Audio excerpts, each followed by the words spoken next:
Hello everyone, welcome to my YouTube channel Thingild Nexus. I welcome you to another video of the web series of vocabulary. The web series of vocabulary के अंदर आज का हमारा जो word होने वाला है that is वो वर्ड हमारे पास है candid. वर्ड candid की डेफिनेशन आप इस तरह से बता सकते हैं truthful और honest in speech without hiding feelings. मतलब कि कोई ऐसा इंसान जो अपनी जो भी बातें करता है या जो भी बात करता है उसमें बिल्कुल ईमानदार होता है, सच्चाई से सारी बातें करता है, कोई भी चीज़ छुपाता नहीं है, उस इंसान के लिए आप ये वर्ड यूज कर सकते हैं कैंडिड। इसका एग्जाम्पल अगर आप लें तो आप इस तरह से बोल सकते हैं she gave a candid opinion about the new policy. मतलब कि कोई भी एक न्यू पॉलिसी अनाउंस की गई थी, इंट्रोड्यूस कराई गई थी, उस पॉलिसी पे बिल्कुल एक आज़ादाना ईमानदार तरीके से अपने जो ख्यालात हैं वो ख्यालात दिए उसने। ठीक है, सो कैंडिड ओपिनियन, इस तरह से आप कैंडिड वर्ड को यूज कर सकते हैं सेंटेंसेस के अंदर। इसके सिनोनिम्स की अगर आप बात करते हैं, so for synonyms we have words like honest, frank, open, sincere and direct. And for antonyms हमारे पास वर्ड्स होंगे dishonest, deceptive, secretive, insincere, evasive. So ये हमारे पास है word of the day candid, which means truthful or honest in speech without hiding feelings.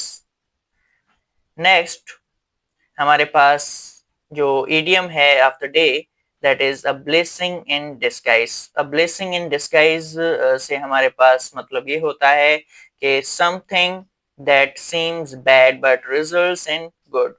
कोई ऐसी चीज जो एक्चुअल में तो हमें खराब नजर आती है या बुरी नजर आती है, बट एक्चुअल में उसके जो इम्पैक्ट्स हैं, उसके जो रिजल्ट्स हैं वो हमारे लिए अच्छे होते हैं। इस सिचुएशन को डिस्क्राइब करने के लिए या इस चीज को डिस्क्राइब करने के लिए हम इडियम यूज करते हैं अ ब्लेसिंग इन डिस्गाइज। इसको आप सेंटेंस में इस तरह से यूज कर सकते हैं, losing that job was a blessing in disguise. इसका मतलब ये हुआ कि कोई एक जॉब चली गई बट एक्चुअल में वो क्या थी, ब्लेसिंग इन डिस्गाइज। मतलब कि वो हमें लग ऐसा रहा था कि वो जॉब चले जाने से जो है वो एक खराब खराब चीज हुई है हमारे साथ, बट एक्चुअल में उसके जो रिजल्ट्स हैं वो काफी अच्छे मिले, क्योंकि आगे कोई और अच्छी जॉब वेट कर रही थी या मिल गई। सो इस तरह से हम सेंटेंस में इडियम यूज कर सकते हैं, अ ब्लेसिंग इन डिस्गाइज। नेक्स्ट अगर हम इसके सिनोनिम्स की बात करते हैं, सो फॉर सिनोनिम्स हमारे पास वर्ड्स ये हैं कि हिडन एडवांटेज, ठीक है, अनएक्सपेक्टेड बेनिफिट हम बोल सकते हैं, या फिर बोल सकते हैं लकी आउटकम। और इसके एंटोनिम्स के लिए हम यूज कर सकते हैं words like misfortune, disaster, unlucky, event. So ये है हमारे पास idiom of the day, a blessing in disguise, which means something that seems bad but results in good. Next, हमारे पास है phrasal verb of the day. The phrasal verb we are going to study today is put off. Put off का मतलब होता है कि delay doing something until a later time. किसी future time तक किसी चीज को, किसी काम को या किसी एक्टिविटी को डिले करना, आगे उसका वक्त बढ़ा देना। लाइक कोई असाइनमेंट सबमिशन डेट है उसको हम आगे कर देते हैं, ठीक है, या फिर कोई ऐसी कोई एक्टिविटी करनी है हमें जो बहुत जरूरी है, उसको हम थोड़ा आगे कर लेते हैं। आज करनी थी उसको हम next day, like next week पे रख लेते हैं कि हमें नेक्स्ट वीक तक अब ये कंप्लीट करना है। सो इस तरह की चीजों के लिए हम पुट ऑफ फ्रेजल वर्ब जो वो यूज करेंगे।